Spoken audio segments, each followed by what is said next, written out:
নমস্কার, আমি শ্রাবণী। আমি আজকে কিছু কথা বলতে এলাম, যেটা না বললে থাকতে পারলাম না। সত্যি কথা বলতে কি, যদিও এই ধরনের কথা আমি সেভাবে বলতে আসি না, তবুও যেহেতু সমাজেরই মানুষ, তাই না, সেই জন্য আমার মনে হয় একটুখানি বলা দরকার আছে এবং প্রত্যেকেরই একটু চিন্তা ভাবনা করারও দরকার আছে। কারণ দেখুন, নতুন সরকার গঠন হয়েছে, এতে মানুষই তো চেয়েছে, সাধারণ জনগণ প্রত্যেকেই চেয়েছে একটা নতুন কিছু পরিবর্তনের আশায়। যেটা চেয়েছে সেটা হচ্ছে ভালো কিছু পরিবর্তন।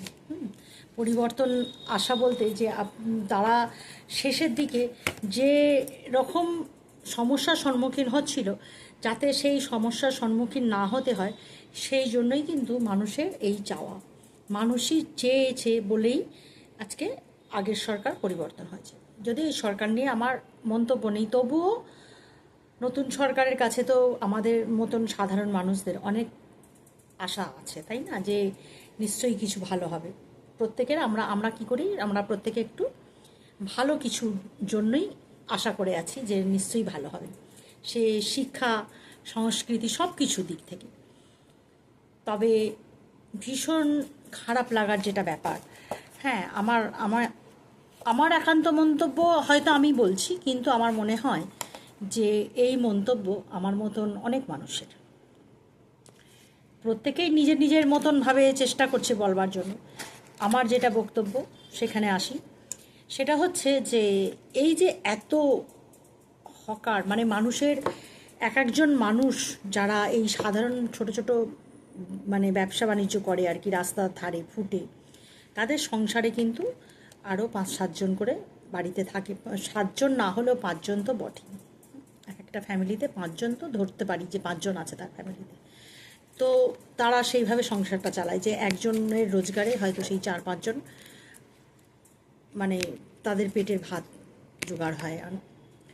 তো এইবারে আমার যেটা বক্তব্য সেটা হচ্ছে এটা, যে এইভাবে যে উচ্ছেদ করা হলো, তাদের কি অন্য কোনো বিকল্প ব্যবস্থা দেওয়া হয়েছে? আমার তো এটা ভীষণ খারাপ লাগছে যে ভেবে, যে যখন কোনো বিকল্প ব্যবস্থা নেই, রোজগারের কোনো পথ নেই, তাহলে আমরা আগে পেছনে কোনো দিকে না চিন্তা করে কি করে এইভাবে একের পর এক উচ্ছেদ করতে পারি, ছোট ছোট ব্যবসা কিভাবে আমরা সরিয়ে ফেলতে পারি। এর জন্য কি হয়, মানে মারাত্মক একটা ক্ষতির সম্মুখীন হতে হচ্ছে। এবং প্রত্যেকে এটা মানে নতুন সরকারের উদ্দেশ্যেই এটা বলবো যে প্রত্যেককে কিন্তু এটা একটুখানি ভাবতে হবে যে আমরা যাই করি না কেন তার জন্য যেন অন্যের ক্ষতি না হয়। সাধারণ মানুষ যখন ভোট দিয়ে নতুন সরকারকে নিয়ে এসেছে, তখন অবশ্যই এটা ভাবনা করা উচিত যে তারা এটাই ভেবেছে যে ভালো কিছু পরিবর্তন হবে। কিন্তু তাদের যদি পেটের ভাতটাই না জোগাড় করতে পারে তারা নতুন সরকারের জন্য, তাহলে তাদের তাদের পরিস্থিতিটা কি হবে, এবং বা তারা কি চাইবে যে হ্যাঁ এই নতুন সরকারকে ভালো বলবে কি না ভালো? তাদের মনে তো একটা দুঃখ, কষ্ট, যন্ত্রণা রয়েছে, তারা কিভাবে সংসারটা চালাবে? আমি এরকম অনেক মানুষ আছে যারা শিক্ষিত, কিন্তু তবুও সেইভাবে চাকরি পায়নি বলে তারা ছোট ছোট বিজনেসে নেমেছে। হয়তো বলবেন যেগুলো সরকারি জায়গা জবরদখল করে আছে, কিন্তু তাহলে আমার মনে হয় যেহেতু তারা করে খাচ্ছে, আপনাদেরই তো দেখার কথা যে রাজা হবে তারই কিন্তু প্রজাদের দায়িত্ব নিতে হবে, তাই না, যে তারা কি করবে। তো যখন আমি তাদের সেই মতন কাজকর্ম দিতে পাচ্ছি না, সেইভাবে চাকরি বাকরি দিতে পারছি না, তারা তাদের মতন একটা কিছু করে খাচ্ছে, তাহলে সেইভাবে আমি তখন তাদের সেইখান থেকে উচ্ছেদ করে দিয়ে তাদের মানে রোজগারের রাস্তাটাই বন্ধ করে দিই কীভাবে, সেটা তো চিন্তা করতে হবে। তো আমি যদি রোজগারের রাস্তাটা বন্ধ করবো, তো আমি বিকল্প একটা ব্যবস্থার আগে চিন্তা করব, যে আমি যখন তাদের উচ্ছেদ করে ফেলছি তার আগে আমাকে একটা বিকল্প ব্যবস্থা চিন্তা ভাবনা করতে হবে, তবে না আমি উচ্ছেদটা করবো। এটা ভীষণ খারাপ লাগার জায়গা। শুধু আমার বারবারই বলছি যে আমার এর বাইরে কিছু বলার নেই, কারণ আমরা সবাই চাইবো, আপনাদের মুখের দিকে আমরা তাকিয়ে আছি যে কিছু ভালো হোক, ভালো কিছু হোক। কিন্তু এইভাবে যদি হতে থাকে, এই যে এত মানুষের হাহাকার, এত মানুষের যন্ত্রণা, এত মানুষের মনের দুঃখ, মনের যে কষ্ট, তারা যে তাদের সেইটা ভারটা কে নেবে, এটা একটুখানি ভাবতে হবে আমার মনে হয়। তো যাই হোক, আশা রাখবো যে আমার আমার আমি বারবারই বলি আমি সাধারণ মানুষ, আমি কখনো আপনাদের ওই ভাতার আশা করি না যে কি ভাতা পাবো, কি সেই দিয়ে আমি সংসার চালাই না। আমরা সাধারণ খেটে খাওয়া মানুষ, আমাদেরও ছোট ছোট বিজনেস রয়েছে, যার জন্য বলা ভুল যে হয়তো আমরা সেভাবে রাস্তায় রেখে করি না, যেহেতু বাড়িতে জায়গা রয়েছে বলে তাই। কিন্তু অনেক মানুষ এমন আছে পুরোটাই রাস্তায় রেখে এই সমস্ত বিজনেসগুলো হয়। তাহলে যদি সমস্ত এই যারা রাস্তায় কাজ করে সমস্ত মানুষকে যদি আপনারা এইভাবে সরিয়ে দেন, তাহলে তাদের বিকল্প ব্যবস্থা কী?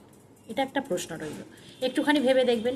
আমার মনে হয় একটুখানি ভাবার প্রয়োজন আছে শিক্ষা দীক্ষা সমস্ত কিছুর দিকে। শুধু আমি 5 জনকে আমি চাকরিতে দিতে পারলাম না, অথচ 50,000 মানুষের আমি ভাতের জোগাড় সেটা থেকে কেড়ে নিচ্ছি, এটা তো হতে পারে না। না, তাহলে এটাও চিন্তা করতে হবে কিন্তু, যে সবাই যেমন পরিবর্তনের আশায় ভালো কিছুর আশায় আপনাদের আনতে পেরেছে, তেমনি ভালো কিছু পাচ্ছে না বলে আপনাদের মানে সরিয়ে দিতে বেশিক্ষণ সময় লাগবে না। কিন্তু এটা ভাববেন সবসময়, মানুষের ধৈর্য, যে কোনো মানুষের যারা নিরীহ তাদের ওপর যখন অত্যাচার হয় একটা সময়ের পরে কিন্তু সবাই ঘুরে দাঁড়াতে জানে, এটা ভাবতে হবে। চললাম আজকে এ পর্যন্তই। সকলে ভালো থাকবেন, সুস্থ থাকবেন, এবং আমার মনে হয় যারা আমার সাথে একমত তারা অবশ্যই কমেন্ট করবেন। কেউ খারাপভাবে নেবেন না, ভীষণই খারাপ লাগে যখন সামনে থেকে দেখি যে অনেক মানুষ, যেমন আমি যেখানে থাকি সেখানকার একটা বাজার, মাছের বাজার মানে করে দেওয়া হয়েছে, সেটা আবার নাকি তারা জোর জবরদস্তি বসছে বা তারা করছে। কিন্তু এগুলো কি হঠাৎ করে এরকম হলে তাদের হয়তো দিন আনা দিন খাওয়া এরকম অনেক মানুষই আছে যে সারাদিনে যেটা রোজগার হয় তাদের, সেটা থেকে তাদের সংসারটা চলে, এরকম হয়তো অনেক মানুষই আছে। তো অবশ্যই যেহেতু আপনি দায়িত্বে একটা আছেন, অবশ্যই প্রত্যেক মানুষের দায়িত্ব কিন্তু আপনার ওপর। আর আপনাকে সম্মান জানিয়ে শেষ করলাম, একটুখানি ভাবনা চিন্তা করবেন।